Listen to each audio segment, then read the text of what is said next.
High বন্ধুরা, আমি রণজিৎ। আমি থাকি হাওড়া জেলার বাউরিয়া শহরে।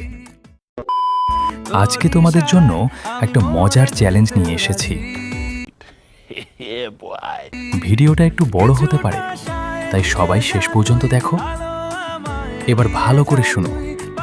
তোমরা আমাকে ফ্রেন্ড রিকোয়েস্ট পাঠাবে, তারপর আমি তোমাদের সাথে 1 ভার্সেস 1 কাস্টম ম্যাচ খেলবো। গেমটা তুমি জিতো বা আমি জিতি, দুজনেরই গেম প্লে আমার ইউটিউব চ্যানেলে পোস্ট হবে। এবার বলি তোমাদের কি করতে হবে। প্রথমে আমার ইউটিউব চ্যানেলটা সাবস্ক্রাইব করবে। 2, তারপর কমেন্ট বক্সে আমার গেম আইডি দেওয়া আছে, সেখান থেকে আমাকে ফ্রেন্ড রিকোয়েস্ট পাঠাবে। 3, আর তোমার লেভেলটা কমেন্ট করে যাবে। কাস্টম ম্যাচ হবে রাত 9:30 থেকে, তাই সবাই টাইম মতো অনলাইন থাকবে।